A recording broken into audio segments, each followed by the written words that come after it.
ইমানের ফাউন্ডেশন, ইমানের মূল ভিত্তি আমরা সকলে পড়েছি, লা ইলাহা ইল্লাল্লাহু মুহাম্মাদুর রাসূলুল্লাহ। এই হলো আমাদের ইমানের ভিত্তি, কালেমা। এই কালেমা আমরাও পড়ি এবং ইমান এনেছি। এই কালেমা যখন মুসা আলাইহিস সালাম পড়েছেন, লা ইলাহা ইল্লাল্লাহ, এই কালেমা যখন তিনি উচ্চারণ করেছেন, ফেরাউনের রাজতক্ত আস্ত ছিল? কথা বুঝতে পারছেন? এই কালেমার ধাক্কায় ফেরাউনের রাজতক্ত কি আস্ত ছিল? চুরমার হয়ে গেছে, দরিয়ায় নীলে ডুবে মরতে হয়েছে। এই কালেমা উচ্চারণ করেছেন হযরত ইব্রাহিম আলাইহিস সালাম, নমরুদের তত্ত্বটাও শেষ হয়ে গিয়েছে। এই কালেমা যখন উচ্চারণ করেছেন মুহাম্মাদুর রাসূলুল্লাহ সাল্লাল্লাহু আলাইহি ওয়াসাল্লাম, তখন আবু জাহাল, আবু লাহাব, উতবা, শাইবা, মুগীরা বংশশুদ্ধ, এদের সমস্ত রাজ ব্যবস্থা, সমস্ত সবকিছু ছিন্ন ভিন্ন হয়ে গিয়েছে। এই কালেমা আমরা উচ্চারণ করি, আমরাও পড়ি, কিন্তু ওই আসর হয় না যেই আসর হতো আম্বিয়া আলাইহিমুস সালাম কালেমার দাওয়াত দিলে, সাহাবায়ে কেরাম দাওয়াত দিলে যে আসর হতো, সেই আসর আমাদের দাওয়াতে হয় না। কথা ঠিক কি? বিষয়টা দেখুন, ওনারা দাওয়াত দিয়েছেন মুসা আলাইহিস সালামকে, ফেরাউনের মোকাবেলা করতে হয়েছে কালেমার দাওয়াত দিয়ে। ইব্রাহিম আলাইহিস সালাম কালেমার দাওয়াত দিয়ে নমরুদের মোকাবেলা করতে হয়েছে। সমস্ত নবীদেরকে মোকাবেলা করতে হয়েছে, রাসূল করিম সাল্লাল্লাহু আলাইহি ওয়াসাল্লামকে মোকাবেলা করতে হয়েছে। আর এই কালেমার দাওয়াত বর্তমান বিশ্বে দেওয়া হচ্ছে, সেই দাওয়াতে লোকেরা ফুল পাচ্ছে, মালা পাচ্ছে। ওনারা দাওয়াত দিতে গিয়ে জেল হয়েছে, জরিমানা হয়েছে, অত্যাচারিত হয়েছে, হিজরত করতে হয়েছে। আর বর্তমান যুগের দাওয়াত দিতে গেলে সেই অবস্থা হচ্ছে না, বরং অন্যরকম হচ্ছে। সুতরাং বোঝা যাচ্ছে যে দাওয়াতটি আল্লাহর পয়গম্বরেরা যেভাবে পেশ করেছেন ওইভাবে পেশ করা হচ্ছে না। ঈমানকেও আমরা সঠিকভাবে অনুধাবন করতে পারিনি। এই ঈমান কি শিক্ষা দেয়? আল্লাহর উপরে ঈমান আনলে সেই ঈমানদারকে কি শিক্ষা দেয় ঈমান, এই কথাটা আমি আপনাদের সাথে বলতে চাই। ঈমান বিল্লাহ, আল্লাহর প্রতি মানুষ যখন ঈমান আনে, তার প্রথম শিক্ষাটাই হচ্ছে ঈমানদারকে, ঈমান বিল্লাহ তাকে আত্মমর্যাদায় সমুন্নত করে, তাকে আত্মমর্যাদা শিক্ষা দেয়। সেটা কি? সেটা হচ্ছে ঈমান আনার আগে সে পাথর দিয়ে মূর্তি তৈরি করে তার সামনে মাথা নত করত, গাছের সামনে মাথা নত করত, সাপের সামনে মাথা নত করত, শক্তির সামনে মাথা নত করত, হাত দিয়া মূর্তি বানাইয়া তার সামনে নিজের ভালো মন্দ কামনা করত। এটা সে করত। কিন্তু যখন ঈমান আনলো, তখন কোরআন তাকে বলছে, ঈমানদার ব্যক্তিকে কোরআন শিখালো, ইন্নাল্লাযীনা তাদউনা মিন দুনিল্লাহি ইবাদুন আমসালুকুম। কোরআন মুমিন বান্দাকে শিখালো, আল্লাহ রাব্বুল আলামিনকে বাদ দিয়ে তোমরা যাদের আশ্রয় গ্রহণ করো, যাদেরকে ডাকো, যাদের সাহায্য চাও, ওরা তোমার মতো আমার বান্দা, আমার গোলাম। সুতরাং তোমার মধ্যে মর্যাদার, আত্মমর্যাদা বোধ, পার্সোনালিটি, শাখসিয়ত সৃষ্টি করে ঈমান। কে সৃষ্টি করে? ঈমান। এই পাথরের মূর্তি তোমাকে কিছু দিতে পারবে না, এই মাটির মূর্তি তোমাকে কিছু দিতে পারবে না, এই বিরাট বিরাট গাছগুলি, সাপগুলি কিচ্ছু দিতে পারবে না। যাদের কাছে তোমরা সাহায্য চাও, কোরআনে কারীম বলছে, লা ইস্তাতিউনা লাহুম নাসরান ওয়ালা আনফুসাহুম ইয়ানসুরুন। যাদের কাছে তোমরা সাহায্য প্রার্থনা করো, ওরা তোমাদেরকে সাহায্য করা তো দূরের কথা, ওরা নিজের সাহায্য নিজেরা করতে পারে না, নিজের কেউ রক্ষা করতে পারে না। হাত দিয়ে যে মূর্তি তৈরি করা হয়, পাথর দিয়ে যে মূর্তি তৈরি করা হয়, মাটি দিয়ে মূর্তি তৈরি করা হয়, তাদের সামনে কত খাবার রাখা হয়, ওরা কি পারে ওই খাবারগুলি যদি কুকুরে খাইয়ে যায়? এতগুলো হাত, একটা হাত দিয়েও কি একটা কুত্তারে খেদাই দিতে পারে? এমনকি ওর নাকের ডগায় মাছি বসে যদি মুখের মধ্যে কিছু ত্যাগ করে, এতগুলো হাত আছে, আঙ্গুল আছে, একটা আঙ্গুল দিয়ে মাছিটা উড়াইতে পারে? এগুলো তো পারি না, নিজের সাহায্য করতে পারে না। মানুষের সাহায্য করা তো দূরের কথা, ওরা কি মানুষ বানানো তো দূরের কথা। আল্লাহ পাক বলেছেন ওরা কি একটা মাছি বানাইতে পারে? আল্লাহ পাক বলেছেন কোরআন শরীফে একটা মাছিও কি বানাতে পারে? সুতরাং এগুলির সামনে মাথা নত করত মানুষ। ঈমান তাকে শিক্ষা দিল, তাকে আত্মমর্যাদায় সমুন্নত করে দিল, পার্সোনালিটি দিল, যে সাহায্য কারো কাছে চাইতে পারবে না। ওরা নিজেরাই, যার কাছে সাহায্য চাও, নিজের সাহায্য ওরা নিজেরা করতে পারে না। রাসূল করিম সাল্লাল্লাহু আলাইহি সাল্লামের কাছে এক মুশরিক এসেছিল একটা ভাঙা মূর্তি নিয়ে। হুজুর জিজ্ঞেস করেছিলেন যে তোমার এই মূর্তিটা ভাঙা কেন?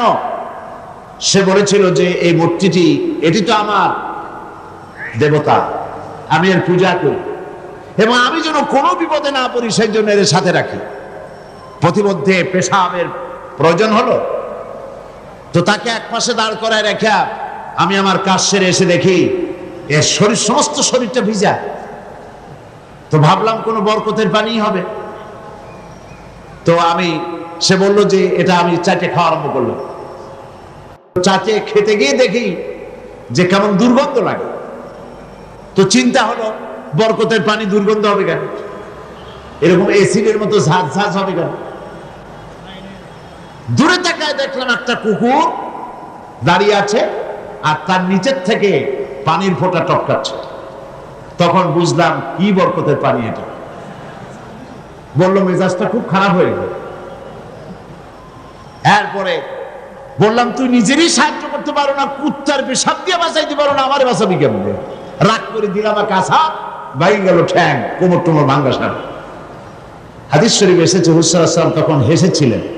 সে হাসিতে হুজুর সাল্লাল্লাহু আলাইহি ওয়াসাল্লামের দন্ত মোবারক বিকশিত হয়েছিল, দেখা দিয়েছিল। হুজুর বললেন আমার কাছে কেন এসেছো? মুশরিক ব্যক্তি বলছেন আমি আমার জীবনের ভুল বুঝতে পেরেছি, আমার ভুল বুঝতে পেরেছি, আমি আর অন্ধকারে থাকতে চাই না, আমি ইসলাম কবুল করতে এসেছি। আল্লাহ নবী তারে শেখালেন পড়ো লা ইলাহা ইল্লাল্লাহু মুহাম্মাদুর রাসূলুল্লাহ। আল্লাহ ছাড়া কোনো ইলাহা নাই, আইনদাতা নাই, বিধানদাতা নাই, এবং তিনি হচ্ছেন সমস্ত শক্তির উৎস। আজকে শক্তির উৎস বলা হয় জনগণকে। নেতা নেত্রীরা পার্লামেন্টেও বলেন, পার্লামেন্টের বাইরেও বলেন, জনসভায় বলেন, তারা বলেন শক্তির উৎস জনগণ, দেশের মালিক জনগণ।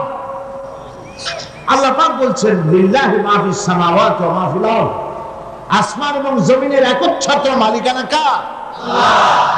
আল্লাহর নাম নিলে কি লজ্জা করে? গুনাহ হবে?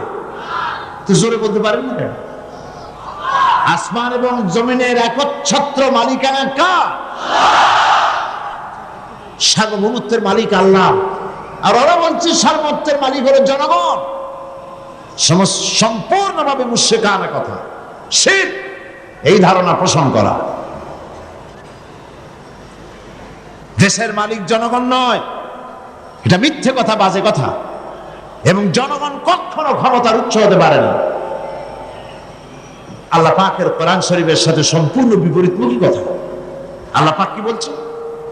আল্লাহ রাব্বুল আলামিন বলছেন আন্নাল কুওয়াতা লিল্লাহি জামিআ, সমস্ত ক্ষমতা একচ্ছত্র মালিক, ক্ষমতার উৎস কে? আল্লাহ সুবহানাহু ওয়া তাআলা, তিনি হচ্ছেন ক্ষমতার মালিক। আল্লাহ পাক আরো বলেন, ওয়ামা লাকুম মিন দুনিল্লাহি মিন ওয়ালিয়্যিন ওয়ালা নাসীর। তোমাদের জন্য আল্লাহ ছাড়া কোনো সাহায্যকারী নাই, এবং তিনি একমাত্র, তিনি ছাড়া তোমাদের কোনো পৃষ্ঠপোষকও নাই, সাহায্যকারীও কেউ নাই, পৃষ্ঠপোষকও কেউ নাই। কত রাষ্ট্র শাসক গোমরা বেদাতপন্থী ফকিরদের কাছে গিয়ে মুরিদ হইল, ক্ষমতা যখন চলে গেল সে বেদাতপন্থী ফকির তারে বাঁচাইতে পারল না। আমি নাম নিলাম না। আমাদের দেশেও আমাদের দেশের বাইরেও পার্শ্ববর্তী দেশেও মুসলমান রাষ্ট্র শাসক বেদাতি ফকির, বেসরা ফকির, এদের কাছে গিয়েছে, মুরিদ হয়েছে এবং মনে করেছে উনি আমার বাঁচাইবে, ক্ষমতা টিকায় রাখবে। ক্ষমতা যখন চলে গেল ফকিররা তার দিকে তাকায় থাকলো, নিজে ফকির, ওরে দেবে কি? ও নিজেই তো ফকির। ওয়াল্লাহু গানি ওয়াল্লাহুল গানিয়্যু ওয়া আনতুমুল ফুকারা। কেবলমাত্র বেনিয়াজকে, যিনি কারো মুখাপেক্ষী নন, আর সব ফকির। সুতরাং তোমাদের কোনো পৃষ্ঠপোষক নাই, আল্লাহ ছাড়া কোনো বন্ধু নাই, অলি নাই, মনিব নাই, কেউ নাই সাহায্যকারী। কে ছাড়া? এবার দেখুন আল্লাহ রাব্বুল আলামিন তার হাবিবকে লক্ষ্য করে বলছেন, ওয়া ইন ইয়ামসাসকাল্লাহু বিদুররিন ফালা কাশিফা লাহু ইল্লা হুয়া ওয়া ইউরিদকা বিখাইরিন ফালা রাদ্দা লিফাদলিহি। আল্লাহ পাক বলছেন, আল্লাহ যদি তোমার কোনো কল্যাণ করতে চান, তোমাকে যদি কোনো বিপদে ফেলতে চান, তাহলে সেই বিপদ থেকে তোমাকে কেউ রক্ষা করতে পারবে না। আর আল্লাহ যদি তোমাকে কোনো ফজল করম করতে চান, অনুগ্রহ করতে চান, সে অনুগ্রহ প্রত্যাহার করারও ক্ষমতা কারো নাই। সুবহানাল্লাহ। এ কথা কাকে বলা হচ্ছে? আল্লাহ পাক বলছেন তার রাসূলকে, আল্লাহ যদি আপনার কোনো অকল্যাণ করেন, আল্লাহ যদি আপনার কোনো বিপদ দেন, সেই বিপদ থেকে আপনাকে কেউ রক্ষা করতে পারবে না। সুবহানাল্লাহ বলবেন না? আর আল্লাহ পাক যদি আপনাকে কোনো কল্যাণ দিতে চান, সেই কল্যাণ থেকে আপনাকে কেউ ফিরাইতে পারবে না। এই বিশ্বাস মনের মধ্যে রাখুন। এটাই হচ্ছে ঈমান। ঈমান বিল্লাহ, আল্লাহর প্রতি ঈমান। এই শিক্ষা আমাদেরকে দেয়। আমাদের কপাল পুড়ছে কেন? কপাল পুড়েছে তো এই কারণে, আল্লাহকে ছেড়ে দিয়ে মানুষ মাজারে গিয়ে সেজদা দিয়েছে, কবরে গিয়ে সেজদা দিয়েছে, বেশরা ফকিরদের কাছে গিয়েছে। তাসাউফ একটি মহান বিষয়, একটি পবিত্র বিষয়।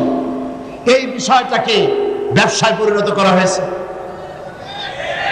এবং তাওহীদের কনসেপশন ক্লিয়ার না থাকার কারণে শিরক এবং বিদআত চরমভাবে বেড়েছে। মানুষ এগুলির কাছে গিয়ে সাহায্য কামনা করেছে, যার ফলে আল্লাহ পাক নারাজ হয়েছে। মুমিন ব্যক্তি, ঈমান বিল্লাহ মুমিন ব্যক্তিকে এই ট্রেনিং দেয়, সে আত্মমর্যাদা সম্পন্ন হবে। সে কখনোই কারো কাছে হাত পাতবে না, তার মর্যাদা এত বাড়বে। সে রিস্কের ব্যাপারে, মানুষ তো রুজিটারই একটু বেশি, রুজি না হলে বাঁচবে কি করে? রিস্কের জন্যই সে সংগ্রাম করে। হক কথা বলতে গলা আটকে আসে। এই কথাটা যদি বলি তাহলে আর যদি দাওয়াত না হয়, এই কথাটা যদি বলি তাহলে যদি চাকরি না থাকে, এই কথাটা যদি বলে ফেলি তাহলে যদি জেলে যাই। এইসব হীনমন্যতায় পেয়ে বসে যারা ঈমান বোঝে নাই। আর ঈমান যাদের উপলব্ধি হয়েছে, ঈমানের বুঝ যাদের এসেছে, ঈমান তাদেরকে শিক্ষা দিয়েছে, রিস্কের জন্য হক কথা বলা থেকে বিরত থেকো না, কারণ রিস্কের মালিক কে? আল্লাহ রাব্বুল আলামিন বলেছেন, ইন্নাল্লাহা হুয়ার রাজ্জাকু যুল কুওয়াতিল মাতিন। নিশ্চয়ই যেন আল্লাহই হচ্ছেন মহান রিজিক দাতা, নিরঙ্কুশ শক্তির অধিকারী। রিস্কের মালিক হচ্ছেন তিনি। খেতে দেওয়ার মালিক কে বলেন? সবাই বলেন মালিক কে? কাজী হক কথা বলতে আপত্তি কোথায়? এই মসজিদে চাকরি না থাকে আরেক মসজিদ হবে, এই মাদ্রাসায় চাকরি না থাকে আরেক মাদ্রাসায় হবে। এই চাকরি ছাড়া আল্লাহ আপনারা খাওয়াইতে পারবে না, এটা বিশ্বাস করেন নাকি? তাহলে হক কথা বলতে আপত্তি কোথায়? হক কথা বলার লোকের সংখ্যা কমে গিয়েছে, কথা ঠিক কিনা? হক কথা বলা হচ্ছে না বলেই তো সাহস পাচ্ছে ইসলাম বিরোধীরা, সাহস পাচ্ছে নাস্তিক আর মুরতাদেরা। আল্লাহ রাব্বুল আলামিন কোরআনে কারীমের মধ্যে বলেছেন, ওয়ামা মিন দাব্বাতিন ফিল আরদি ইল্লা আলাল্লাহি রিজকুহা। এই পৃথিবীর বুকে এমন কোন বিচরণশীল জীব নাই যেই জীবের রিস্কের দায়িত্ব আমি আল্লাহ বা নিজ হাতে উঠায় নেই নাই। বিশ্বাস হয় না? এত বড় কথা। সমস্ত প্রাণী রিস্কের দায়িত্ব কার হাতে? কার হাতে? আমার দেশে সরকার আছে, পৃথিবীর প্রত্যেকটা দেশে সরকার আছে, আছে না? সরকারবিহীন দেশ আছে কিনা আমি জানি না, সব দেশেই সরকার আছে। আর প্রত্যেকটা সরকারে ফরেন মিনিস্টার আছে, হোম মিনিস্টার আছে, তারপরে ফুড মিনিস্টার আছে, এগ্রিকালচার মিনিস্টার আছে, আছে না? মন্ত্রণালয় আছে না? এর মধ্যে একটা মন্ত্রণালয় হলো খাদ্য মন্ত্রণালয়, ঠিক কিনা? এই খাদ্য মন্ত্রণালয় একজন মন্ত্রীও আছে, আছে না? খাদ্য মন্ত্রণালয়ের একজন মন্ত্রী আছে, একটা সরকার আছে। তারপরেও মানুষ না খাইয়ে মরে, মরে কিনা? না খাইয়ে মরে কিনা? গতকাল আলোচনায় বলেছি এই পৃথিবীর অন্তত অর্ধেক মানুষ অনাহারে অর্ধাহারে কাটায়। তাহলে গভর্নমেন্ট আছে, খাদ্যমন্ত্রীও আছে, কিন্তু মানুষ না খেয়ে মরছে। অবশ্য খাদ্যমন্ত্রীরা কোনোদিন না খেয়ে মরছে এগুলো শোনা যায় না। তাহলে দেখুন, এরকম একটি গভর্নমেন্ট আল্লাহরও আছে। আল্লাহর একটা গভর্নমেন্ট আছে না? সেই আল্লাহর যে গভর্নমেন্ট, সেই সরকার, আল্লাহর যে সরকার, সেই সরকারের এরকম কোন মন্ত্রণালয়, কোন বিভাগকে ভাগ করে আলাদা আলাদা মন্ত্রণালয় তৈরি করা হয় নাই। সবটার মালিক কে? এখন আপনারা একটা কথার জবাব দেন, এই পৃথিবীতে মানুষ বেশি না ছাগল, গরু, পাখি, পোকা, মাকড়, স্থল প্রাণী, জলচর প্রাণী, স্থলচর প্রাণী, উভচর প্রাণী, এই প্রাণীগুলি বেশি না মানুষ বেশি? কারা বেশি? কারা বেশি? প্রাণী জগৎ বেশি। তাহলে আমাদের সরকারগুলি, পৃথিবীর সরকারগুলি প্রত্যেকটা আলাদা আলাদা সরকার, এবং তাদের দেশে উৎপাদন আছে, এক্সপোর্ট ইম্পোর্ট, বিভিন্ন রকমের ব্যবসা বাণিজ্য আছে। এই সব কিছু থাকা সত্ত্বেও মানুষ না খেয়ে মরে। আর আল্লাহর যে সরকার, সেই সরকারটার দিকে তাকিয়ে দেখুন তো, এই অসংখ্য পাখি আকাশে ওড়ে। গত বছর 50,000 পাখি সাইবেরিয়ায় না খেয়ে মারা গেছে, এরকম কোন রিপোর্ট পাওয়া গেছে? অন্তত 40,000 লোট্টাফিশ না খেয়ে মরে ভাসে উঠছে চট্টগ্রামের কর্ণফুলীতে। এরকম কোন আপনারা কোন নমুনা পেয়েছেন? আপনার সুন্দরবনের ভেতরে হাজার হাজার বাঘ আর হরিণ ক্ষুধার জ্বালায় না খেয়ে মারা গেছে, এরকম কোন রিপোর্ট পাওয়া গেছে? পাওয়া যায় না। কারণ এই গভর্নমেন্ট কে চালায়? আল্লাহ পাক চালায়। সকলকে খেতে দেন, সকলকে খেতে দেন। আল্লাহ রাব্বুল আলামিন বলছেন, وَكَأَيٍّ مِّن دَابَّةٍ لَّا تَحْمِلُ رِزْقَهَا اللَّهُ يَرْزُقُهَا وَإِيَّاكُمْ। কোন জীবই নিজের সঙ্গে খাদ্য সংগ্রহ করে নিয়ে আসে নাই। সমস্ত জীবের খাদ্য আমি সরবরাহ করি, তোমাদেরকেও আমি খাদ্য সরবরাহ করি। খেতে দেওয়ার মালিক কে? আল্লাহ পাক। এই জমিন থেকে আল্লাহ পাক খাদ্য দিচ্ছেন, আকাশ থেকে খাদ্য দিচ্ছেন। আমাদের রিস্ক এই জমিনে নয়, আমাদের রিস্ক কোথায়? আসমানে। আসমান থেকে আল্লাহ পাক রিস্কের ব্যবস্থা করে থাকে। সুতরাং ঈমান প্রথম যে শিক্ষাটা দিল, ঈমান বিল্লাহ প্রথম যে শিক্ষাটা দিল, সেই শিক্ষাটা হলো এই যে আমি আমার মাথা নত করতে পারবো না, আমার আত্মমর্যাদা সিস্টেমের ব্যাপারে, যে আমি পৃথিবীর কোন মন্ত্রীর গোলাম নই, কোন প্রেসিডেন্টের গোলাম নই, কোন পীর বুজুর্গের গোলাম নই, কোন মানুষের গোলাম নই, আমি গোলাম কেবলমাত্র কার? জোরে বলুন, সে আল্লাহ পাকের গোলাম, যার হাতের মুঠায় সমস্ত প্রাণীর জীবন। তিনি আমাকে খেতে দেন, তিনি আমাকে পড়তে দেন, তিনি আমাকে সাহায্য করেন, তিনি আমাকে বিপদ থেকে বাঁচান। ঈমান। 2 নম্বরে ঈমান বিল্লাহ মানুষকে যে শিক্ষা দেয়, সে শিক্ষাটা হচ্ছে মুমিনকে নিরহংকার বানায়। সুবহানাল্লাহ বলেন। মুমিন ব্যক্তির ভিতরে কোনো অহংকার জায়গা পাবে না। সে বিনয় হবে, বিনম্র হবে, নিরহংকার হবে। কারণ হচ্ছে আল্লাহ পাক তাকে বলেছেন ওয়া হুয়াল কাহিরু ফাওকা ইবাদি, আল্লাহর কর্তৃত্ব থেকে বেরিয়ে আসার ক্ষমতা কোনো মানুষের নাই। আল্লাহ পাক বলেছেন ইয়া মা'শারাল জিন্নি ওয়াল ইনস, হে পৃথিবীর মানুষেরা আর জিনেরা, ইন ইসতাতা'তুম আন তানফুযু মিন আকতারিস সামাওয়াতি ওয়াল আরদ, যদি সম্ভব করতে পারো আমার আকাশের নিচের থেকে, আমার জমিনের উপর থেকে বেরিয়ে যাও। আল্লাহ পাক বলেন ফানফুযু লা তানফুযুনা ইল্লা বিসুলতান, কখনোই সম্ভব হবে না আমার আকাশের নিচ থেকে, আমার জমিনের থেকে বেরিয়ে যাওয়া।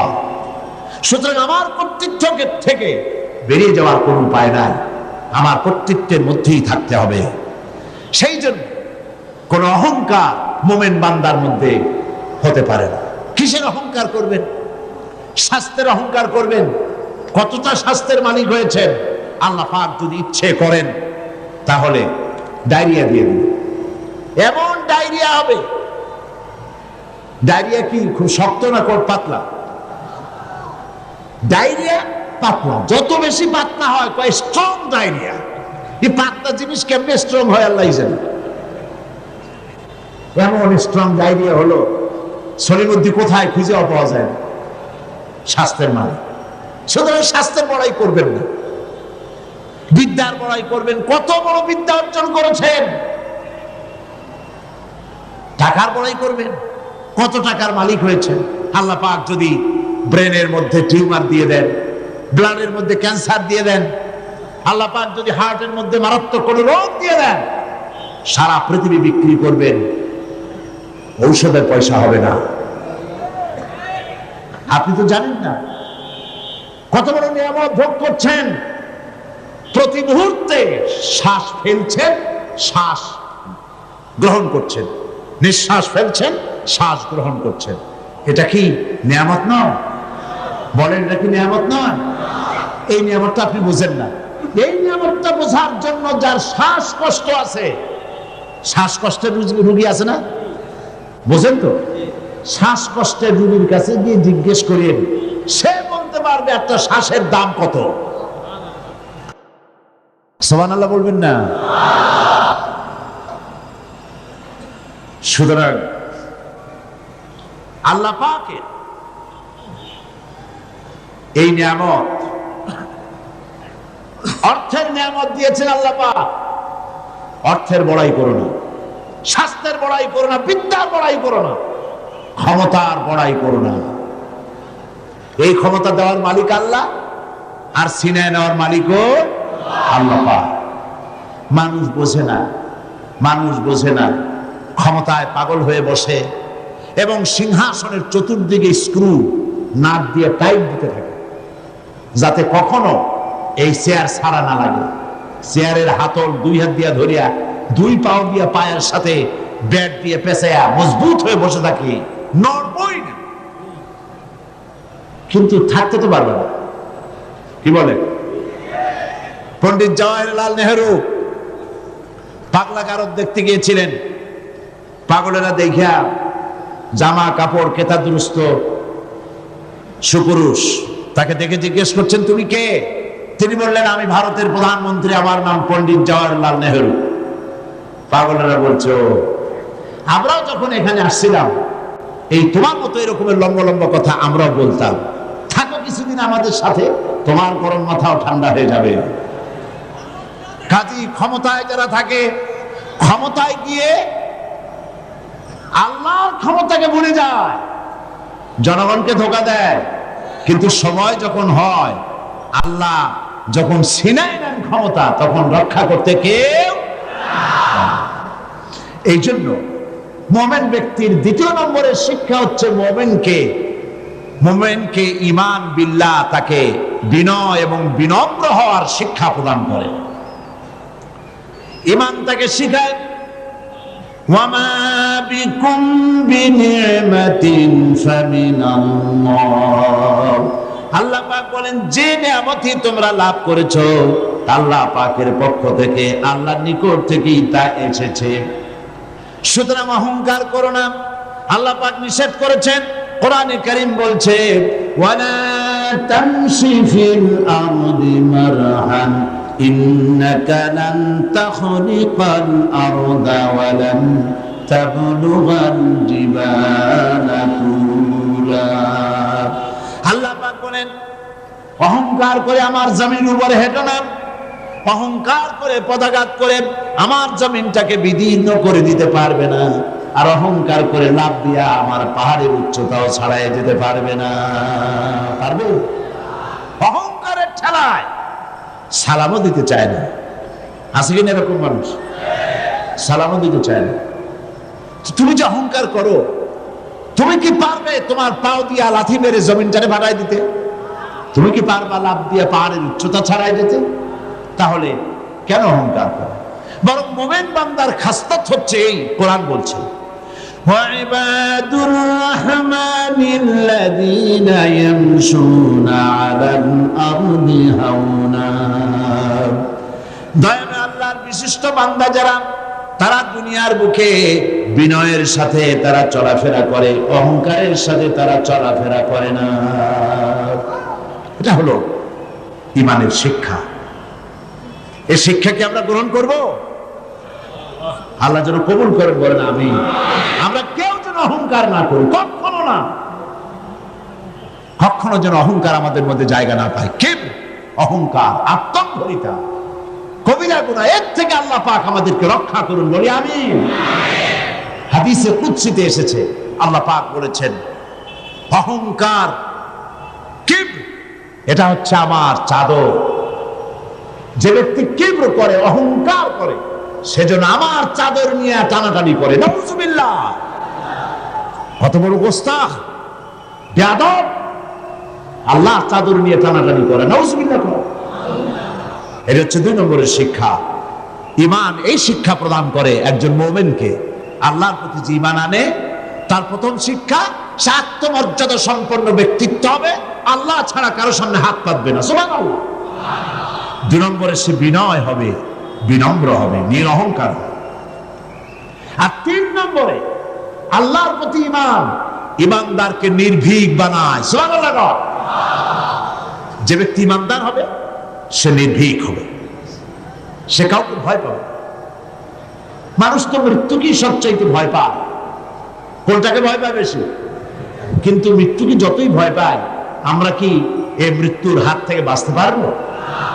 আল্লাহ রাব্বুল আলামিন বলেন কুল ইন্নাল মাউতাল্লাযী তাফিরুনা মিনহু ফাইন্নাহু মুলাকীকুম। মরণ থেকে পালাও তুমি, মরণ তোমায় লইবে ঘিরি, যদিও সুদূর আকাশ পানে লুকাও সেথায় লাগিয়েছে। হে মহারোগের ঔষধ নাই, হে মহারোগের চিকিৎসক নাই, নাই সে ঔষধ জগতে, খুঁজিয়া কাতর হইলে কি হবে, পারিবে না তারে ফিরাতে। আকাশে গিয়ে যদি সিঁড়ি লাগে, আকাশে গিয়েও যদি কেউ লুকায়, মৃত্যুর থেকে বাঁচার কোনো পথ নাই। মৃত্যু এক অবধারিত মহাসত্য, এ মৃত্যু হবেই। সুতরাং এই ক্ষণস্থায়ী জীবনকে কেন সেই অনন্ত জীবনের জন্য উৎসর্গ করে দিবেন? অর্থাৎ মৌতকে ভয় পেয়ে, মৃত্যুর ভয় করে মানুষ হক কথা থেকে বিরত থাকবে না, হকের দাওয়াত দিতেই থাকবে। যেহেতু মৃত্যু তার নির্ধারিত সময় আসবেই। এই মৃত্যুর হাত থেকে যখন, এটি সবচাইতে বড় কথা বলি, রাসূল করিম সাল্লাল্লাহু আলাইহি ওয়াসাল্লামের চাইতে শ্রেষ্ঠ মানুষ আকাশের নিচে জমিনের উপরে হয়েছে কখনো? হবে কখনো? তার চাইতে শ্রেষ্ঠ আল্লাহর মাহবুব আর কি কেউ আছে? তারই যখন মৃত্যু হয়েছে, তিনি যখন ইন্তেকাল করেছেন, তাহলে কেউ কি বাঁচতে পারবে? এই মৃত্যুর হাত থেকে বাঁচার কোনো পথ নেই। সেই জন্য মুমিন বান্দাকে তার জীবন তৈরি করতে হবে ঈমানের উপরে। আল্লাহ রাব্বুল আলামিন বলেছেন, ইন্নাল্লাহা আশতারা মিনাল মুমিনিনা আনফুসাহুম ওয়া আমওয়ালাহুম বিআন্না লাহুমুল জান্নাহ। আল্লাহ পাক বলেন, আমি আমার মুমিনের জান এবং মালকে খরিদ করে নিয়েছি, বিনিময় আমার মুমিন বান্দাকে আমার জান্নাত দিয়ে দিয়েছি, বেহেশতটা দিয়ে দিয়েছি আমার মুমিন বান্দাকে, তার জান আর মাল আমি কিনে নিয়েছি। এই জন্য মুমিন বান্দার এই চিন্তা থাকা দরকার যে আমার ভালো মন্দ সবকে করবে? বলেন তো সবাই, খাইরিহি ওয়া শাররিহি মিনাল্লাহি তাআলা। ভালো আর মন্দ কে কার তরফ থেকে আসে? আল্লাহর পক্ষ থেকে আসে। আপনারা বিশ্বাস করুন, কোন ব্যক্তি ফু দিয়ে আপনার জীবনকে, আপনাকে সৌভাগ্যবান বানায় দেবে, অথবা কেউ ফু দিয়ে আপনার জীবনকে হতভাগ্য বানায় দেবে, এই বিশ্বাস কখনো করবেন না। আপনার ভালো আমার ভালো, আমার মন্দ আপনার মন্দ, আমাদের সকলের ভালো মন্দের একমাত্র মালিক আল্লাহ। ঈমানের কথা, ঈমান বিল্লাহ মানুষকে এই শিক্ষা দেয়, ওয়ামা হুম বিদাররিনা বিহি মিন আহাদিন ইল্লা বিইজনিল্লাহ। একথা সুস্পষ্ট যে আল্লাহ রাব্বুল আলামিনের অনুমতি ব্যতি রেখে আপনার ক্ষতি সাধন করার ক্ষমতা পৃথিবীর কারো নাই। যেটা হবার সেটা হবেই। আল্লাহ আপনার জন্য যেটা নির্ধারণ করে রেখেছেন এটা হবেই। আল্লাহ নির্ধারিত কোন জিনিস থেকে বাঁচবার কোন উপায় মানুষের নাই। আর যখন মউত আসবে, ওয়ামা কানা লিনাফসিন আন তামুতা ইল্লা বিইذনিল্লাহি কিতাবাম মুআজ্জালা। কোন প্রাণী আল্লাহর অনুমতি ছাড়া মরতে পারবে না, যেহেতু তার সুস্পষ্ট কিতাবের মধ্যে লেখা রয়েছে নির্ধারিত সময় ছাড়া কোন জায়গায়, কোন মাঠে, কোন জায়গায় মানুষের মৃত্যু হবে কেউ জানে না। নির্ধারিত কিতাবের মধ্যে তা লিপিবদ্ধ রয়েছে। সুতরাং ঈমান মানুষকে এই শিক্ষা প্রদান করে, আল্লাহর প্রতি ঈমান, যে মৃত্যুর ভয় করে হক থেকে ফিরে থাকতে পারবেন না। ঈমান বিল্লাহ মানুষের মধ্যে আশার সৃষ্টি করে, ভরসার সৃষ্টি করে, সে কখনো হতাশ হয় না। আল্লাহ রাব্বুল আলামিন মানুষকে নিরাশ হতে নিষেধ করেছেন, লা তাকনাতু মির রাহমাতিল্লাহ। হতাশা এক ধরনের কুফরি, নিরাশ হওয়া কুফরি। এই জন্য আল্লাহ পাক নিরাশ হতে নিষেধ করেছেন। মুমিনের ভিতরে আল্লাহ পাক আশাবাদ সৃষ্টি করেন, এটা হলো ঈমানের দাবি। আল্লাহ পাক কোরআনে কারিমে বলেছেন, ওয়ামান ইয়াকুনুত মির রাহমাতি রাব্বিহি ইল্লা যাল্লুন। আল্লাহর রহমত থেকে কেবলমাত্র পথভ্রষ্ট লোকেরাই হতাশ হয়, নিরাশ হয়, আর কেউ নিরাশ হয় না। আল্লাহ পাকের রহমত থেকে নিরাশ হওয়া ঈমানের পরিপন্থী। এই জন্য ঈমানদার লোকেরা যখন রোগাক্রান্ত হয় তখন সে নিরাময়তার দিক থেকে ভেঙে পড়ে না, হতাশ হয় না, কারণ আল্লাহর প্রতি ঈমান তাকে বলে আল্লাযী খালাকানি ফাহুয়া ইয়াহদিন, তিনি আমাকে সৃষ্টি করেছেন আর তিনি আমাকে পথ প্রদর্শন করেছেন। ওয়াল্লাযী হুয়া ইউতঈমুনি ওয়া ইয়াসকিন, আর তিনি আমাকে আহার করান, তিনি আমাকে পান করান। ওয়া ইযা মারিদতু ফাহুয়া ইয়াশফিন, আর আমি যখন অসুস্থ হই তখন আমাকে রোগমুক্ত করে দেন আল্লাহ রাব্বুল আলামিন। অসুস্থ হলে আমাকে রোগমুক্ত কে করেন? আল্লাহ রাব্বুল আলামিন। হযরত আইয়ুব আলাইহিস সালাম 18 বছর পর্যন্ত রোগাক্রান্ত থাকলেন। আমাদের মধ্যে অনেক মানুষ রোগাক্রান্ত হয় না? আমাদের প্রত্যেকেরই রোগ ব্যাধি মাঝে মধ্যে হয় না, হয় না? অনেক মানুষ আছে অসুখ হলে বলে, এত নামাজ রোজা আমি করি আর রোগ আমার ছাড়া কেউ চলে যাবে, এত ভালো ভালো কাজ করি তারপরে আমার অসুখ হয়, আমার ছেলেমেলে মরে। এটা কেমন কথা? রোগ ব্যাধি এটাও আল্লাহর নিয়ামত, তন্দুরুস্তিও নিয়ামত, রোগ ব্যাধিও নিয়ামত। তবে আল্লাহর কাছে বলতে হবে, আল্লাহ রোগ ব্যাধির নিয়ামত তন্দুরুস্তির নিয়ামত দিয়া বদলায় দাও, আমাকে তন্দুরুস্তি দান করো যাতে করে আমি ইবাদত করতে পারি। হযরত আইয়ুব আলাইহিস সালাম 18টি বছর পর্যন্ত রোগ ভোগ করার মধ্যে যখন শরীরের ভিতরে পোকা জমে গেল, জিহ্বায় যখন পোকা শুরু হয়েছিল, তখন তিনি বলেছিলেন, রব্বুল আলামিন, এতদিন কোনো কথা বলি নাই, এখন আমার জিহ্বায় পোকা ধরেছে, আয় আল্লাহ পাক তুমি দয়া করে আমার জিহ্বায় পোকা দিও না, কারণ আমার জিহ্বায় যদি পোকা হয়ে যায় তাহলে তুমি আল্লাহ তোমার জিকির আমি কি দিয়া করব? আল্লাহ পাকের কাছে বললেন, আন্নী মাসানি আদ-দুর ওয়া আনতা আরহামুর রাহিমিন। আয় আল্লাহ, আমি অসুস্থ হয়ে পড়েছি আর তুমি হচ্ছ পরম করুণাময়, দাতা এবং দয়ালু, আমাকে রোগ মুক্ত করে দাও। এটা না বলে তিনি খুব কায়দা করে বললেন, যায় আল্লাহ আমি অসুস্থ আর তোমার নাম রহমান রহিম। আল্লাহ রাব্বুল আলামিন তার দোয়া কবুল করলেন, আল্লাহ পাক তাকে শুনিয়ে দিলেন। আল্লাহ পাক বলছেন, ফাকাশাফনা মা বিহি মিন দুররি ওয়া আতাইনাহু আহলাহু ওয়া মিসলাহুম মাহুম রাহমাতাম মিন ইনদিনা।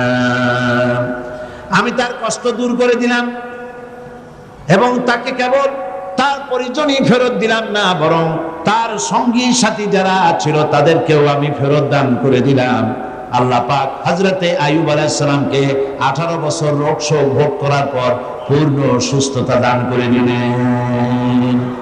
কোরআন শরীফে নজির এই সব ঘটনা আল্লাহ উল্লেখ করেছেন এই জন্য, যাতে করে আপনাদের কাউকে হতাশায় পেয়ে না বসে। হতাশ হওয়া এটা ঈমানের পরিপন্থী। এবার দেখুন, হযরত ইয়াকুব আলাইহিস সালাম প্রাণ প্রিয় সন্তান হযরত ইউসুফ আলাইহিস সালামকে তিনি হারিয়ে ফেলেছেন।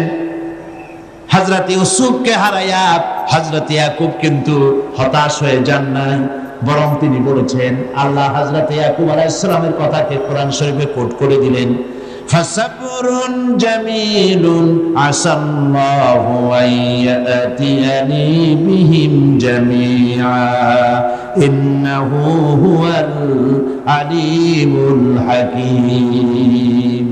ধৈর্য ধারণ করাই উত্তম। ফাসাবরুন জামিল, উত্তম ধৈর্য ধারণ করলাম, এটাই উত্তম। হয়তো শীঘ্রই আল্লাহ পাক আমাকে, আমার সন্তানকে আমার নিকট ফিরিয়ে দিবেন, এই কথা তিনি হতাশ হন নাই, বরং আল্লাহর প্রতি তিনি আশাবাদ ব্যক্ত করেছেন। আর আল্লাহ পাক তার এই দোয়া কবুল করেছেন। হযরত ইউসুফ আলাইহিস সালামকে তার পিতার কাছে আল্লাহ ফিরিয়ে দিয়েছেন, দেন নাই? কি বলেন, দেন নাই আল্লাহ পাক? হযরত ইউনূস আলাইহিস সালাম মাছের পেটের মধ্যে চলে গেলেন, মাছ তাকে গিলে ফেলল। ইউনূস আলাইহিস সালামকে গিলে মাছ নদীর অতল তলদেশে চলে গেছে, বাঁচার কোনো পথ নাই। মাছের পেটের ভিতরে দরজা নাই, জানালা নাই, ছিদ্র নাই, বেরোতে পারেন এমন কোনো জায়গা নাই। আল্লাহ পাক হযরত ইউনূসের এই ঘটনা বলতে গিয়ে কোরআনে কারীমের মধ্যে বলছেন, ওয়াযান্নুন إذ ذهب مغاضبا فظن أن لن نقدر عليه فنادى في الظلمات أن لا إله إلا أنت سبحانك إني كنت من الظالمين মাছের পেটের ভেতরে বসে হযরত ইউনূস আলাইহিস সালাম চিৎকার দিলেন। কি পড়লেন? পড়েন আমার সাথে সবাই মিলে, লা ইলাহা ইল্লা আনতা সুবহানাকা ইন্নী কুনতু মিনাল যালিমিন। হায় আল্লাহ, আল্লাহ ছাড়া কোনো ইলাহ নাই, আমি তোমার পবিত্রতা ঘোষণা করছি, আমি আমার উপরে জুলুম করেছি। এই বলে তিনি কাঁদতেছিলেন। আর আল্লাহ রাব্বুল আলামিন ইউনূস আলাইহিস সালামের কান্না বুঝি শোনেন নাই? বলেন শুনেছেন কিনা? ইউনূস আলাইহিস সালামের কান্না তিনি শুনলেন, আর তিনি জবাব দিলেন। আল্লাহ পাক জবাব দিয়ে দিলেন, ফাস্তাজাবনা লাহু ওয়া নাজ্জাইনাহু মিনাল গাম্মি ওয়া কাযালিকা নুনজিল মুমিনিন। আল্লাহ পাক বলেন, আমি ইউনূসের ডাক শুনলাম, ডাকের জবাব দিয়ে দিলাম, মাছের পেটের ভিতরে যন্ত্রণা দিয়ে দিলাম, মাছ ভেসে উঠলো, আর দরিয়ার কিনারে গিয়া ইউনূস আলাইহিস সালামকে বমি করে দিল। আল্লাহ পাক বলেন, ওয়া কাযালিকা নুনজিল মুমিনিন। শুধু ইউনূসকে নয়, এইভাবে করে আমার কোন মুমিন বান্দারা যদি বিপদে পড়ে যায়, তাহলে তারা যদি আমার কাছে কান্দে, আমি রব্বুল আলামিন এই ধরনের বড় বড় বিপদ হোক আর ছোট বিপদ হোক, সব বিপদ থেকে আমি আল্লাহ পাক বাঁচাইয়া দেব। বিপদগ্রস্ত মুসলমান, আমরা সব বিপদে আছি না? আজকে দোয়া করবো আমরা একটু পরেই আল্লাহর কাছে কাঁদবো যেন আমাদেরকে বিপদ থেকে আল্লাহ বাঁচান। গোটা দুনিয়ার মুসলমানদেরকে আল্লাহ যেন বিপদ থেকে বাঁচান। কত রকমের রোগ শোক, কত কষ্ট মানুষের। ঈমান মানুষকে এই ট্রেনিং দেয়, ঈমান মানুষকে এই শিক্ষা দেয়, আল্লাহর প্রতি ঈমানের শিক্ষা দেয়, হতাশ হবে না, সব সময় আল্লাহর কাছে বিনীতভাবে চাইতে থাকো, তিনি তোমার আশা পূরণ করবেন। আল্লাহ পাক আরো বলেছেন, قل يا عبادي الذين اسرفوا على أنفسهم لا تقنطوا من رحمة الله। আল্লাহ পাক বলেন, নবী আপনি বলে দেন, হে আমার ওই সব বান্দা যারা নিজেদের উপরে বাড়াবাড়ি করেছো, অর্থাৎ গুনাহ করেছো। আজকের মাহফিলে যত লোক এসেছেন, এর মধ্যে যারা জিনাকার, যারা মদখোর, যারা জুয়ারি, যারা ঘুষখোর, যারা সুদখোর, যারা নামাজ ছেড়েছে, আল্লাহ রাব্বুল আলামিনের সঙ্গে মারাত্মক মারাত্মক গুনাহ যারা করেছে, এভাবে পৃথিবীতে যারা করেছে, আল্লাহ বলেন, নবী আপনি ডেকে বলে নিরাশ হয়ে যেও না, আল্লাহর রহমত থেকে নিরাশ হয়ে যেও না। তুমি কত গুনাহ করেছো, তোমার গুনাহ যদি পাহাড় সমান হয় আমার আল্লাহর রহমত তাহলে আকাশ সমান, আর তোমার গুনাহ যদি আকাশ সমান হয়ে যায়, আল্লাহর রহমত তো আল্লাহর আরশ ছাড়াইয়া গেছে। এই পৃথিবীতে যার কাছে যত চাইবেন সে তত অসন্তুষ্ট হবে। বাপ হোক, মা হোক, স্ত্রী হোক, যত বেশি চাইবেন তত সে বেশি বিরক্ত হবে। আর আল্লাহ হচ্ছেন এমন, যার কাছে না চাইলে তিনি বিরক্ত হয়ে যান। শায়ের বলছেন, हर हमेशा देने को तैयार है, हर हमेशा देने को वो तैयार है, जो न मांगे उससे वो बेजार है। সব সময় দিতে প্রস্তুত আমার আল্লাহ, যে চায় না আল্লাহ তার উপরে নারাজ হয়ে যান। পৃথিবীতে কেউ ডেকে বলে না, আয় তোরে মাফ করে দিই, কে বলে? কেউ বলে। কিন্তু আল্লাহ রাব্বুল আলামিন হচ্ছেন এমন, তিনি ডাকেন আর বলেন, চুরি করেছিস ফিরে আয়, ডাকাতি করেছিস ফিরে আয়, জিনা করেছিস ফিরে আয়, গুনাহ করেছিস ফিরে আয়, কুফরি করেছিস ফিরে আয়। বান্দারে সেজদা দে, চোখের পানি ফেলে দে, মাপ চা, মাফ করে দেব। আল্লাহ পাক বলেন ইন্নাল্লাহা ইয়াগফিরুয-যুনুবা জামিআ ইন্নাহু হুয়াল গফুরুর রহিম। আল্লাহর রহমত থেকে নিরাশ হয়ো না, তিনি সমস্ত গুনাহ মাফ করে দিবেন, তিনি গফুরুর রহিম। গুনাহ থেকে ফেরো আর তওবা করো, আল্লাহ মাফ করে দিবেন। সুবহানাল্লাহ বলেন।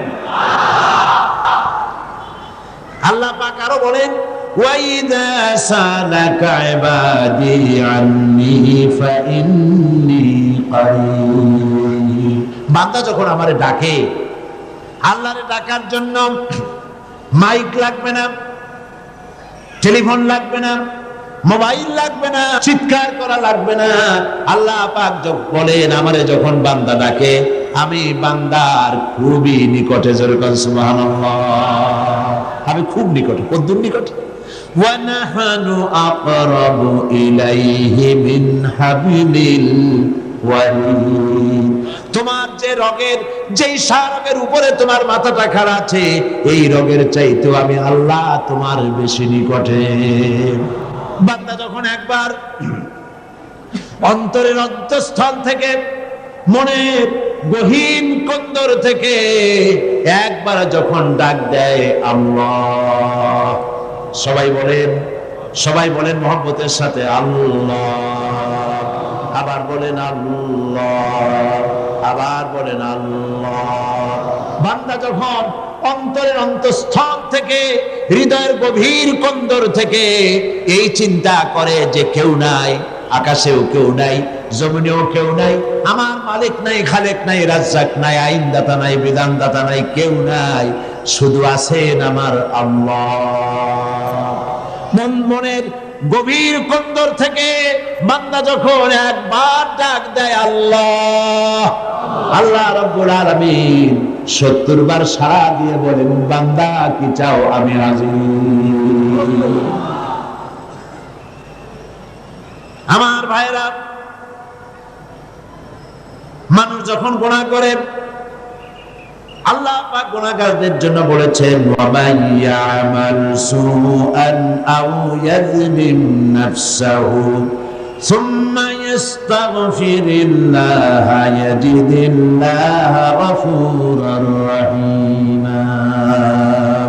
কেউ যদি কোনো অন্যায় কাজ করে, পাপ কাজ করে, কিংবা নিজের উপরে জুলম করে বসে, আর এরপরে সেই লোক যদি আল্লাহর কাছে তওবা করে, গুনাহ থেকে মাপ চায়, আল্লাহ পাক বলেন সে আল্লাহকে গফুরুর রহিম হিসাবে পেয়ে যাবে। গুনাহ করেছ, মাপ চাও, ক্ষমা চাও, আল্লাহ আর গুনাহ করবো না, মাফ করে দাও। আল্লাহ বলেন মাফ করে দিব। সুবহানাল্লাহ। আল্লাহর কারবারটাই ভিন্ন রকম। কি রকম? আপনি দেশে লক্ষ্য করবেন, যদি কেউ চুরি করে, ডাকাতি করে, চুরি করে, ডাকাতি করে, অন্যায় করে ধরা পড়ল, 6 মাসের জেল হয়ে গেল, জেলের থেকে বেঁচে গেল, জেল থেকে মুক্তি পেল, কিন্তু থানায় অপরাধীদের খাতায় নামটা লেখা থেকে গেল। আবার অপরাধ করলো, আবার জেলে গেল, আবার মুক্তি হলো। জেলে যতবার যাবে ততবার মুক্তি হবে, কিন্তু থানায় যে ব্ল্যাক লিস্ট আছে তার থেকে নামটা বাদ যাবে না। ঠিক কিনা? থানায় অপরাধীর খাতায় বারবার তার নাম উঠতে থাকবে। কিন্তু আল্লাহ রাব্বুল আলামিনের কারবার ভিন্ন। মানুষ গুনাহ করলো, আল্লাহর ফেরেশতার ওই কালো খাতায় ব্ল্যাক লিস্টে লোকটার নাম লেখা হয়ে গেল। যখন সে তওবা করলো, আল্লাহ রাব্বুল আলামিন তওবা যদি কবুল করেন, তাহলে আল্লাহ পাক বলেন তওবা শুধু কবুল করলাম না, গুনাহ মাফ করে দিলাম, আর গুনার খাতা থেকে নামটাও মুছে ফেলে দিলাম। সুবহানাল্লাহ, সুবহানাল্লাহ। আমার বন্ধুগণ, এই জন্যে ঈমান বিল্লাহ, আল্লাহর প্রতি ঈমান, মানুষকে হতাশা থেকে বাঁচায়। মানুষ হতাশ হয় না, হতাশ হওয়ার কোনো কারণ নাই। হতাশ হবেন না, বরং আল্লাহর রহমতের উপরে ভরসা করবেন। আজকে সমস্ত গুনাহগার বান্দা বান্দিরা আল্লাহর কাছে কেঁদে কেঁদে আল্লাহর কাছে আমাদের গুনাহ মাফ চাইবো। আর আল্লাহ পাক বলেছেন উদউনি আস্তাজিব লাকুম, আমারে ডাকো আমি ডাকের সাড়া দেব। সুবহানাল্লাহ, এটা আল্লাহ পাকের ওয়াদা। এটা কার ওয়াদা? দুনিয়ায় প্রায় সকলেই ওয়াদা খেলাপ করে, কত লোক ওয়াদা খেলাপ করে, কিন্তু আল্লাহ কি ওয়াদা ভঙ্গ করেন কখনো? সুতরাং আল্লাহ পাক বলেছেন আমারে ডাকো আমি ডাকের সাড়া দেব। ডাকেন সবাই, সুবহানাল্লাহ আলহামদুলিল্লাহ লা ইলাহা ইল্লাল্লাহ, জোরে সুবহানাল্লাহ।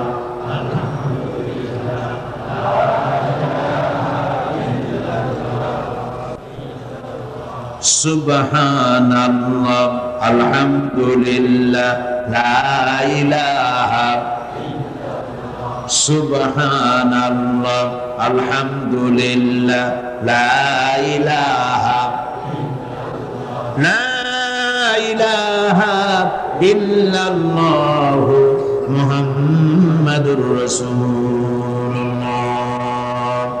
ঈমান বিল্লাহ মানুষকে এতগুলি শিক্ষা দেয়। 5 নম্বরে 4টি শিক্ষা বলেছি, মোট 6টি শিক্ষা বলবো ইনশাআল্লাহ। বলি ইনশাআল্লাহ। 5ম নম্বরে ঈমান বিল্লাহ মানুষকে যে শিক্ষাটা দেয় সেটা হলো কঠোর কঠিন বিপদে অবিচল থাকতে সাহায্য করে। সুবহানাল্লাহ, বিপদে সে ঘাবড়ে যায় না। আল্লাহর উপরে মানুষের ঈমান বিপদে ধৈর্য ধরার মতো শক্তি দান করে। যেহেতু শত্রুতা, বিপদ আপদ, ক্ষয় ক্ষতি ইত্যাদি আসবে, আর যারা দ্বীনের কাজ করে, আল্লাহর দ্বীনের দায়ী যারা, তাদের বিপদ আরো বেশি। যারা দ্বীনের কাজ করে, আল্লামা ইকবাল বলেছেন সাথে যা কা রাহা হ্যায় আজল সে টাইম রোজ, সাথে যা কা अजल से टाइम रोज चरागे मुस्तफावी से शरारे बुलाविस। সেই আবাহমান কাল থেকে শুরু করে মুস্তাফা সাল্লাল্লাহু আলাইহি দ্বীনের এই চারাগকে নিভিয়ে দেওয়ার জন্য সারা পৃথিবীর আবু জাহেলরা চিরকাল চেষ্টা করেছে, কিন্তু এই চেষ্টায় তারা কামিয়াব হয় নাই। দ্বীনের চারাগ জ্বলতেই রয়েছে, কারণ দ্বীন কার? চিল্লায় বলেন কার? আল্লাহ পাক বলছেন ইউরিদুনা লিইউতফিউ নূরাল্লাহি বিআফওয়াহিহিম ওয়াল্লাহু মুতিম্মু নূরিহি ওয়ালাউ কারিহাল কাফিরুন। ওরা চায় মুখের ফু দিয়া আমার আলোকে নির্বাপিত করবে। আল্লাহ পাক বলেন আমি আমার নূরকে, আমার দ্বীনকে পূর্ণতা দান করব, তাতে কাফির বেঈমানদের মনের মধ্যে যত জ্বালা যন্ত্রণা হোক না কেন, ওরা যত জনুক আর পুরুক, দ্বীন প্রতিষ্ঠা আমি করব ইনশাআল্লাহ। আল্লাহ পাক করবেন। দ্বীন প্রতিষ্ঠা কে করবেন? দ্বীনের পূর্ণতা কে দান করবেন? আল্লাহ পাক করবেন। আর এরা বিরোধিতা করতে থাকবে। বিরোধিতা করে কারা? আল্লাহ পাক বলছেন ওয়াকাযালিকা জাআলনা লিকুল্লি নাবিয়্যিন আদুওয়াম মিনাল মুজরিমিন। আর এমনি করে আমি সকল নবীর শত্রু বানিয়েছি সব পাপিষ্ঠ অপরাধ প্রমাণ লোকদেরকে। নবীর সাথে বিরোধিতা করলো কারা? পাপিষ্ঠরা। জোরে বলেন কারা? চিল্লায় কোন না কারা?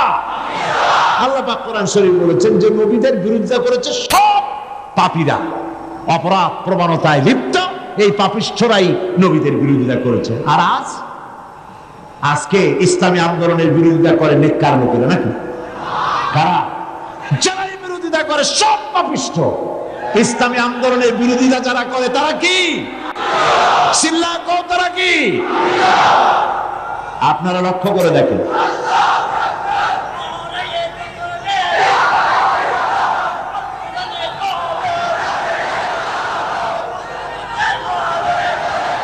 ইসলামী আন্দোলনের বিরোধিতা কারা করছে? ইসলামকে মৌলবাদ বলে কারা গালি দিচ্ছে? ইসলামকে রক কাটা গলা কাটা বলে কারা গালাগালি করছে? ইসলামী নেতৃবৃন্দের বিরুদ্ধে পত্রিকায় ঝড় তুলতেছে কারা? ইসলামের কাছে যাতে লোক না আসতে পারে, ইসলামী আন্দোলন নেতৃবৃন্দের বিরুদ্ধে মানুষ যাতে বীতশ্রদ্ধ হয়, সেই জন্য আজে বাজে ঘটনা, গল্প, কাহিনী দিয়ে পত্রিকা ভরা, বইপত্র ভরা। এই বিরোধিতা কারা করে? চরিত্র দেখুন, চরিত্র যায় দেখেন। আল্লাহর কোরআনের কথা কি কখনো মিথ্যা হবে? যায় দেখেন, এর একটা নামাজ পড়ে না, এদের নামাজ নাই, এদের রোজা নাই, এদের চরিত্র নাই, এদের ঈমান নাই, এদের স্বভাব নাই, মৎখর, জিনাকার, বদকার।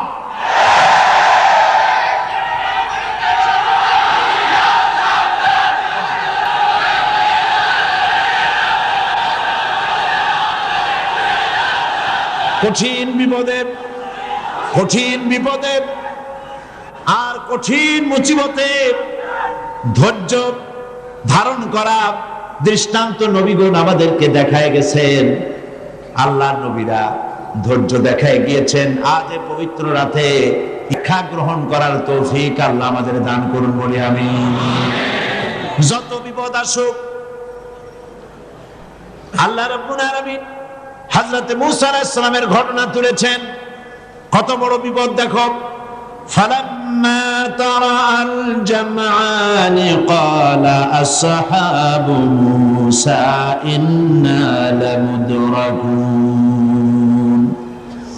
যখন নাকি মূসা আলাইহিস সালামের সাথীরা দেখতে পেল ফেরাউন এবং তার দলবল তিন দিক থেকে আক্রমণ করেছে, একদিকে দরিয়ায় নীল, আর একদিকে, আর তিন দিক থেকে শত্রুরা ঘেরাও করেছে, তখন তারা বলছে আমরা পাকড়াও হয়ে গেছি, আমাদের তো আর উপায় নাই, এখন আমাদেরকে মেরে ফেলা হবে। আল্লাহ পাক হযরতে মূসার কথা কোট করে শোনাচ্ছেন। হযরতে মূসা বললেন, ক্বালা কাল্লা ইন্না মা'য়া রাব্বি সায়াহদিন। কখনো নয়, অবশ্যই আল্লাহ আমাদেরকে পথ দেখায় দিবেন। সুবহানাল্লাহ। চিন্তা করেছেন, তিন দিক থেকে আক্রান্ত, সারাশি আক্রমণ। ফেরাউন তিন দিক থেকে আক্রমণ করেছে, একদিকে দরিয়ার, তিন দিকে কি ফেরাউনি সৈন্য। পালাবার রাস্তা আছে? সেই জায়গায় পয়গম্বর কি বলছে? অবশ্যই আল্লাহ আমাদের পথ দেখাবে। পালাবার যেখানে কোনো পথ নাই, সেইখানে আল্লাহ পয়গম্বর বলছেন আল্লাহ পথ দেখাবেন।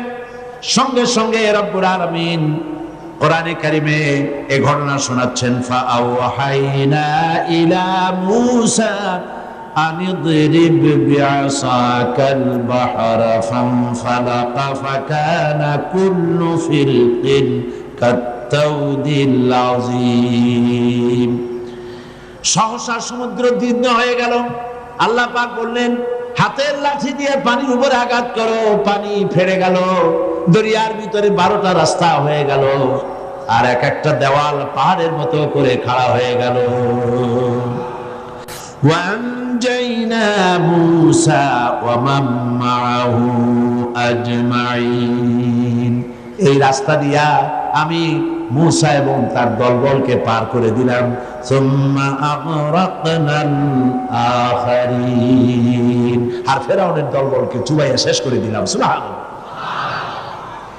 হযরত মূসার এই বিপদ থেকে কে বাঁচালেন? আল্লাহ পাক।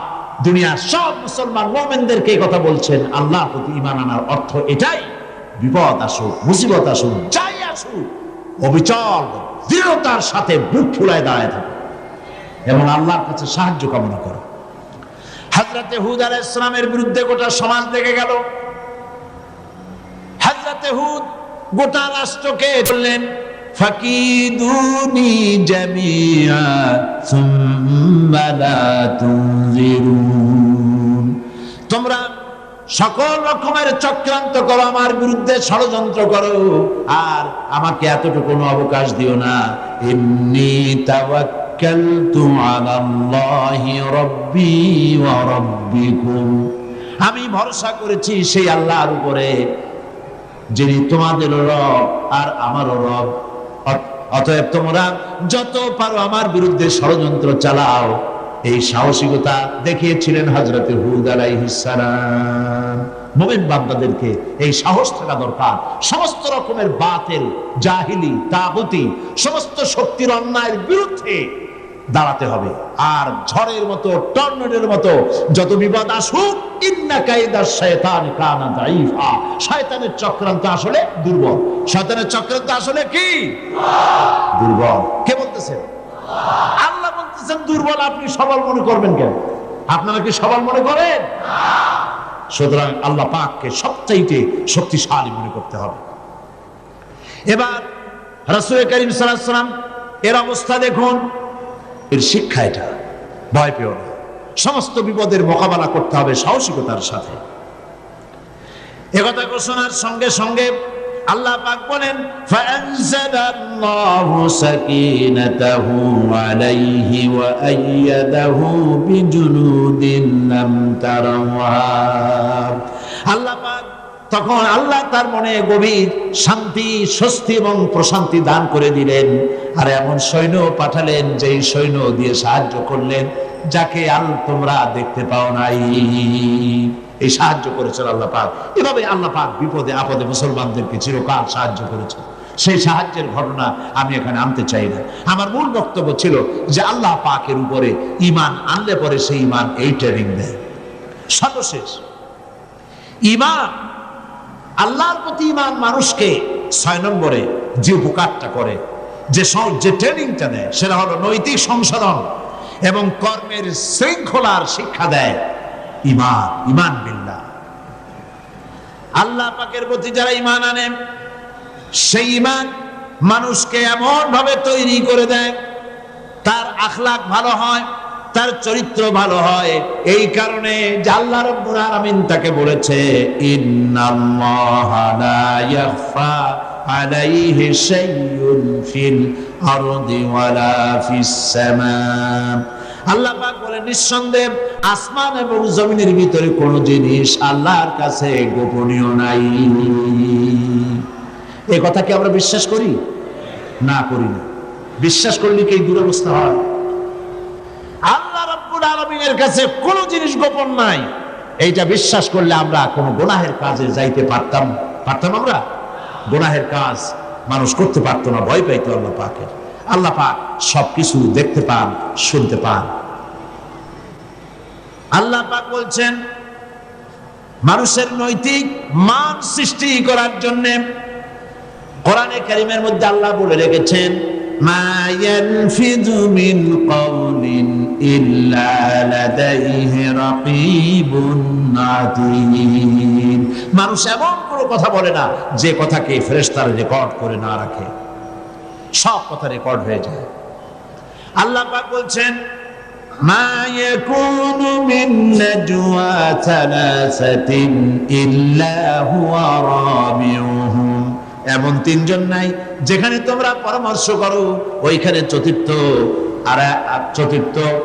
সত্তা রয়েছে যার নাম হচ্ছে আল্লাহ। যেখানে তোমরা 3 জন, সেখানে চতুর্থ কে? ওয়ালা খামসাতিন ইল্লা হুয়া সাদিসুহুম। যেখানে তোমরা 5 জন, সেখানে আল্লাহ হচ্ছেন ষষ্ঠ। ওয়ালা আদনা মিন যালিকা ওয়ালা আকসারা ইল্লা হুয়া মাহুম আইনামা কানু। এর থেকে সংখ্যায় যদি কম হও, এর থেকে সংখ্যায় যদি বেশি হও, বান্দারে তুমি আছো যেখানে, আল্লাহ রাব্বুল আলামিন আছেন সেখানে। এই বিশ্বাস যদি ভিতরে থাকে, মানুষের নৈতিকতার মান বেড়ে যায়, চরিত্র ভালো হয়। ঘুষ খাইতে পারে না। ঘুষ খাইতে পারে? ঘুষ খাওয়ার সময় মনে হবে আল্লাহ আমারে দেখতেছে। ঘুষের টাকা যখন নিবে, তখন তার মনের মধ্যে কি জায়গা দেবে? মনের মধ্যে কি উঠবে? আল্লাহ দেখতেছেন। কে দেখছেন? আল্লাহ দেখছেন। জেনা করতে যখন যাবে, তখন তাকে সে মনে করবে আল্লাহ আমাকে দেখছে। সুদের টাকা নিচ্ছে, মনে করবে আল্লাহ দেখছে। মদ খাইতেছে, কেউ দেখতেছে না, আল্লাহ দেখতেছে। কে দেখতেছে? এই বিশ্বাস মনের মধ্যে জায়গা দিলে তবেই আল্লাহ পাকের উপরে ঈমান কামেল হবে। আমার ভাইরা, আল্লাহ পাক সেজন্য বলেছেন, ইয়া আইয়ুহাল্লাযীনা আমানু হাল আদুল্লুকুম আলা তিজারাতিন তুনজিকুম মিন আযাবিন আলীম। হে বিশ্বাসীরা, আমি কি তোমাদের কেমন একটি ব্যবসার কথা বলবো না, যে ব্যবসায় তোমাদেরকে কঠিন জাহান্নামের শাস্তি থেকে বাঁচাইয়া নেয়। অর্থাৎ অবশ্যই বলবো সেই ব্যবসার পুঁজি হলো কয়টা? তিনটা। এক নম্বরে কি? আল্লাহর প্রতি ঈমান। এক নম্বরে কি? সেই ঈমান, সত্যিকারের ঈমান আনলে পরে কি শিক্ষা দেয় ঈমান, সে কথাগুলি আমি এতক্ষণ আপনাদের সামনে বললাম। সুতরাং আজকে আর আমি কথা বাড়াবো না, বাকি কথা আগামীকাল বলবো ইনশাআল্লাহ। আপনারা ইবাদত করবেন, সেই জন্য রাত আর বাড়াতে চাই না। আপনারা যারা দাঁড়ানো আছেন মুনাজাতের জন্য বসে পড়ুন। আল্লাহুম্মা আমিন। রব্বানা যালামনা আনফুসানা ওয়া ইন লাম তাগফির লানা ওয়া তারহামনা লানাকুনান্না মিনাল খাসিরিন। রব্বানা যালামনা আনফুসানা ওয়া ইন লাম তাগফির লানা ওয়া তারহামনা লানাকুনান্না মিনাল খাসিরিন।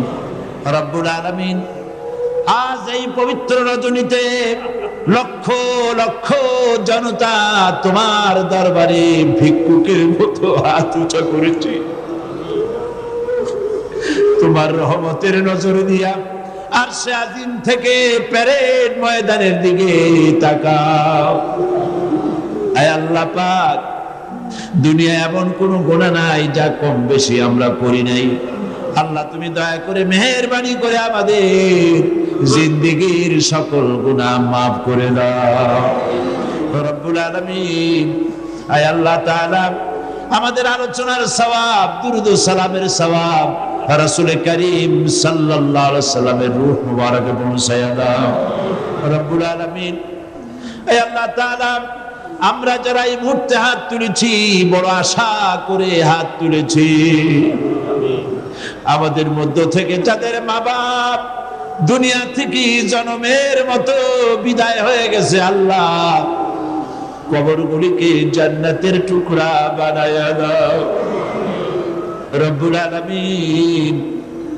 আত্মীয় স্বজন কেউ যদি বিদেশে যায়, ইউরোপে যায়, আমেরিকায় যায়, বছর বছর 6 মাস 3 মাস অন্তর চিঠি দিয়ে খবর পাওয়া যায়, প্রত্যেক দিন ইচ্ছে করলে টেলিফোনে খবর পাওয়া যায়। আমাদের মা বাপ যারা দুনিয়া থেকে বিদায় হয়ে গেল, বছরের পর বছর হয়ে গেছে, কোনো খবর জানি না। আয় আল্লাহ, আজকের এই পবিত্র রজনীতে আমাদের মা বাপের জন্য দোয়া করি, আল্লাহ আমাদের মা বাপের কবরগুলিকে জান্নাতের টুকরা বানায়া দাও। আয় আল্লাহ তাআলা, তোমার কাছে কি চাইবো? না চাওয়াতে কত কিছু দিছো, চাইতে তো সরব করে তোমার কাছে। যা পাওয়ার যোগ্যতা রাখি না, তার থেকে বেশি তুমি দিয়েছো বাবু। তবুও না চাইলে তুমি রাগ করো, তাই তোমার কাছে চাবো না, কার কাছে চাইবো বাবু? যা চাইলাম তা দিও, যা চাইতে পারলাম না আমাদের জন্য দরকার সেটাও তুমি দিয়ে দিও, আর যেগুলি আমাদের জন্য অকল্যাণ তার থেকে আমাদেরকে তুমি বাঁচাই দিও। আল্লাহ, কোরআন শরীফ আমাদের সকলকে বোঝার তৌফিক দিও, সহি করে তেলাওয়াতের তৌফিক দিও। আল্লাহ তাআলা, বিগত 21টি বছর তুমি তোমার ছোট্ট গোলামকে দিয়ে কোরআনের কথা তুমি তোমার বান্দাদেরকে শুনিয়েছো। এমনটি যেন না হয় যে আমি বললাম আর কিয়ামতে এই দুনিয়া আমল না করে তোমার কাছে আসামি হলাম, এমনটি যেন না হয়। যা তুমি বলার তৌফিক দিলে তা সব আমাকে আমল করার তৌফিক দিও বাবু। সমস্ত আলেমদেরকে আল্লাহ ঐক্যবদ্ধ হওয়ার তৌফিক দিও, সমস্ত উলামাদেরকে স্বাস্থ্য ভালো করে দিও, পীর বুজুর্গদেরকে আল্লাহ, পীর বুজুর্গ আলেম উলামা ইসলামী চিন্তাবিদ আল্লাহ সকলকে তুমি এক বানায় বাংলাদেশে ইসলামের রাষ্ট্র কায়েমের পথকে সুযোগ করে দিও।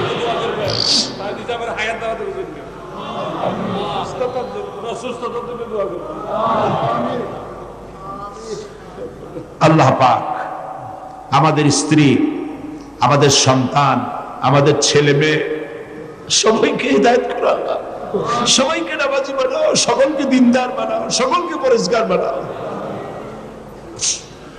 ربنا تقبل منا إنك أنت السميع العليم وتب علينا إنك أنت التواب الرحيم سبحان ربك رب العزة عما يصفون وسلام على المرسلين والحمد لله رب العالمين واجعل আখিরা কালিমাতিনা ইনদাল মাউত লা ইলাহা ইল্লাল্লাহু মুহাম্মাদুর রাসূলুল্লাহ। আসসালামু আলাইকুম ওয়া রাহমাতুল্লাহ।